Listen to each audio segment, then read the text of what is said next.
은바페가 성폭행 혐의로 피소되었다? 손흥민 선수가 바르셀로나에 자신이 역제의했다? 만수르회장이 손흥민 선수에게 500억을 건넸다? 모두들 아시겠지만 이건 가짜뉴스입니다. 최근 손흥민 선수의 거취에 대해 정말 많은 기사가 보도되고 있죠. 그 중에서도 맨유나 바르셀로나 유니폼을 입고 있는 사진을 합성해 걸어놓은 찌라시 기사들은 눈길이 갈 수밖에 없는데요. 심지어 어떤 뉴스에서는 손흥민이 지금 토트넘에서 불안함을 느끼고 있기 때문에 곧 사우디 리그로 갈 것이고 손흥민 선수가 알이티하드 유니폼을 입은 이 합성 사진을 그대로 기사에 내보내기로 했었죠. 실제로 12월 초에는 손흥민 선수의 에이전트가 직접 세계일보에 전화를 해서 모든 이적설을 부인했을 정도로 찌라시가 정말이나 많았거든요. 최근 로마노를 비롯해 여러 공신력 있는 매체들에서 이 토트넘이 1년 연장 옵션을 행사할 거라는 보도를 내면서 손흥민 선수의 토트넘 잔류가 거의 확실시되고 있는데요. 그럼에도 여전히 유튜브나 트위터에는 손흥민의 토트넘에서의 생활에 불만을 느낀다거나 이미 이적은 확정되었다는 이야기가 솔솔 나오고 있죠. 이렇듯 축구계에는 다양한 가짜뉴스들과 국뽕 유튜브 찌라시들이 정말 끊임없이 나오고 있고 축구 팬들은 이 가운데서 쉽게 흔들리고 심지어는 혼란스러워하긴 합니다. 그렇다면 이 가짜뉴스들 왜 이렇게나 갑자기 많아진 걸까요? 그리고 우리는 이렇게 쏟아진 정보들 속에서 어떻게 진짜를 구별할 수 있는 걸까요? 저 축구 친구와 함께 한번 알아보도록 하겠습니다.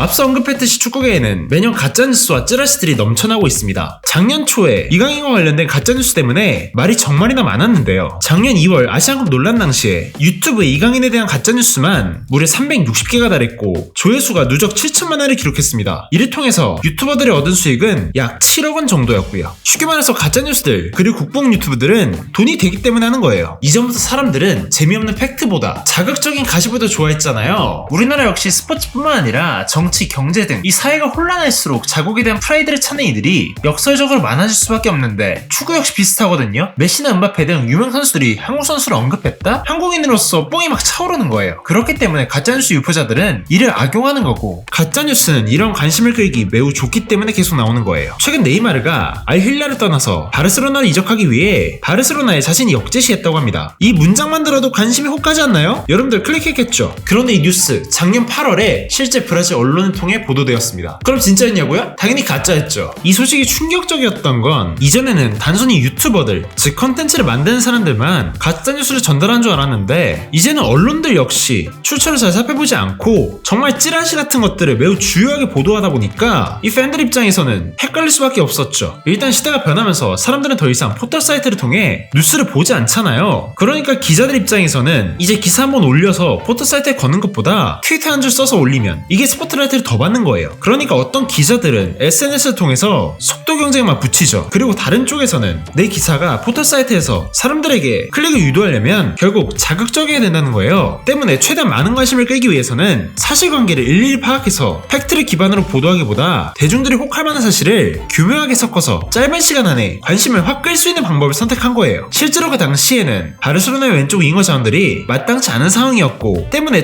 전임자이면서도 브라질 슈퍼스타인 네이마르를 이적설 이야기에 끼워 맞춘 거죠. 네이마르의 대변인은 이 뉴스에 대해 그 뉴스는 거짓말이고 이는 엄청나게 무례한 행동이에요. 네이마르는 지금 사우디에서 무척이나 행복하다고요 라고 밝히면서 곧바로 논란은 사그라들었죠. 이렇게 한 매체로부터 시작된 터무니없는 찌라시 때문에 팬들 입장에서는 난리가 났을 것이고 한국에서도 이를 주요하게 보도했었고요. 그러니까 네이마르 측에서는 이를 다급하게 수습하는 어지러운 상황이 연출될 수밖에 없었던 거예요. 그리고 우리나라로 크게 다를까요? 기자분들 하루에 작성해야 될 기사 양이 기본으로 10개에서 20개가 되는데 어떻게 일일이 팩트체크를 다 하고 기사를 작성하겠어요. 심지어 국내만 다루는 게 아니잖아요. 아니 우리나라에서 EPL 이적 소식을 어떻게 정확하게 알겠냐고요. 그리고 사실 자극적인 것은 실제로 언론사의 돈과도 직결되기도 합니다. 바로 광고 수익이죠. 기사의 조회수가 광고 단가로 직결되는 이 돈 문제가 있다 보니까 공신력 높은 매체 재미없는 소식보다는 덧선이나 이름 없는 매체더라도 내용이 자극적이면 일단 가져오는 거예요. 조회수는 보장이 되니까. 그렇다면 우리는 이 문제를 어떻게 해결할 수 있을까요? 가짜뉴스에서 벗어날 수 있는 방법은 정말 없는 걸까요?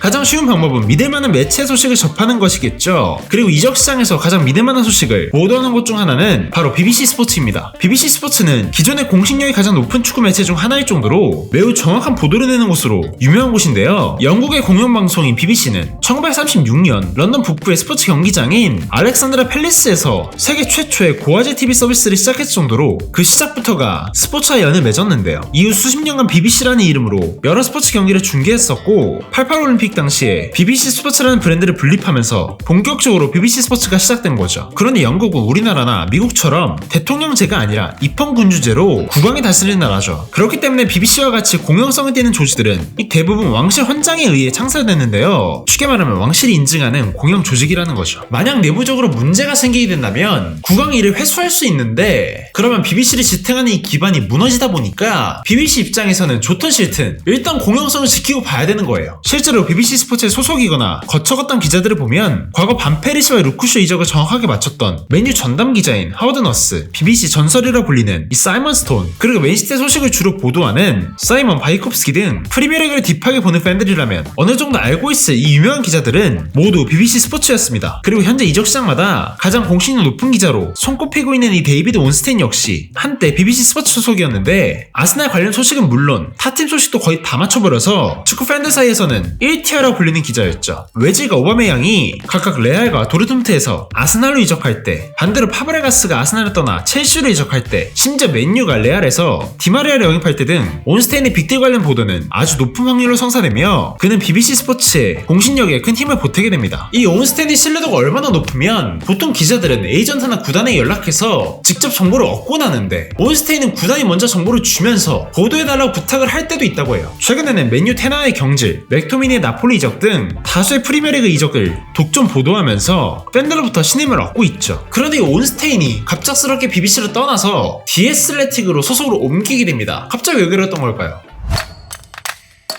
여러분, 이곳에 가면 1970년대 펠레 국가대표 실착저지를 볼 수 있습니다. 리오넬 메시 유니폼부터 박지성 선수와 손흥민 선수의 실착저지, 그리고 다시금 이루어진 메오대전까지. 네, 안녕하세요. 반갑습니다. 축구입니다. 오늘은 특별히 이랜드 뮤지엄에 진행하고 있는 판교 현대백화점 위대한 축구선수 100인에 대한 전시회를 보러 왔는데요. 다양한 전 현직 축구선수들의 유니폼과 축구화, 그리고 기념품 등 다양한 물품들이 있으니까 와서 한번 구경해보시고, 특히나 이 영상에 댓글을 달아주신 15분을 추첨해서 각 2매씩 제가 직접 여러분들께 티켓을 전달드리도록 하겠습니다. 자세한 사항은 영상 댓글과 공지사항을 참고해 주시고요. 2025년 시작은 판교 현대백화점 이랜드 뮤지엄에서 펼쳐지는 위대한 축구선수 100인에 대한 전시회로 시작해보는 건 어떨까요?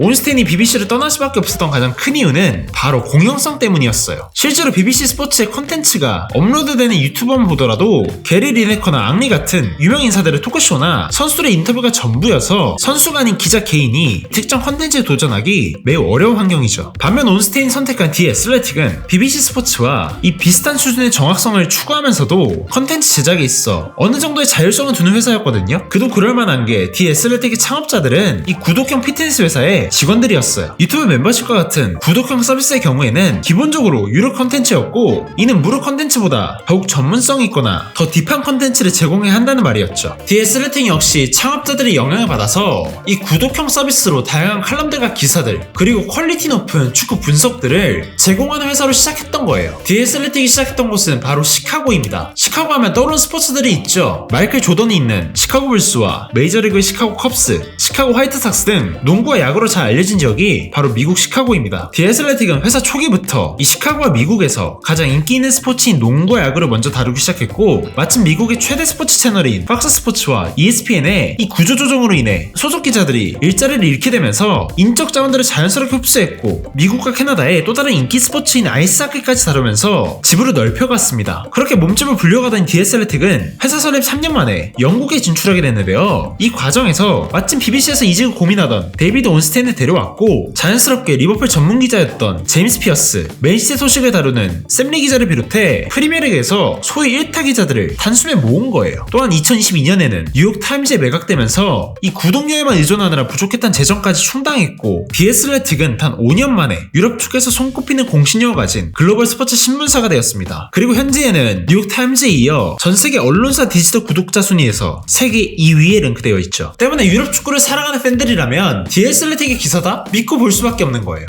지금도 영국 현지 언론을 비롯해 유럽의 수많은 언론들이 이적설을 보도하고 있는데요. 수많은 가짜뉴스 속에서 BBC 스포츠와 디 애슬레틱이 꾸준하게 신뢰를 받을 수 있었던 이유는 결국 축구 팬들이 진실된 소식은 결국 알아준다는 뜻이고 축구 이면의 재밌고 깊은 이야기를 그들이 전달했기 때문이겠죠. 이전에는 한 선수가 이적하는 과정이 루머와 이적설 오피셜 이 세 단계가 끝이었잖아요. 하지만 최근에는 사람들이 이적하는 과정 속에서 언론의 신뢰도와 선수의 이적과 관련된 세분화되고 깊은 이야기에 관심을 두기 시작했습니다. 사실 요즘은 AI 기술이 너무나 좋아져서 가짜뉴스를 막는다고 곧바로 없어질 것 같진 않아요. 결국 우리가 정보와 홍수 시대에 가짜뉴스로부터 자유로워지려면 이 디지털 리터러시를 기반으로 공신력 있는 매체들의 소식을 잘 골라봐야겠죠. 이제 다시 이적 시장에 대한 소식이 많이 나올 텐데 이제는 우리가 믿을만한 매체들의 소식에 주목해보는 건 어떨까요? 오늘의 주제가 흥미로웠다면 구독과 좋아요 부탁드리고요. 저는 다음번에서 재밌고 유익한 축구 이야기로 다시 찾아오도록 하겠습니다. 이벤트도 있으니까 꼭 댓글을 참고해주세요. 그럼 해피 뉴 이어!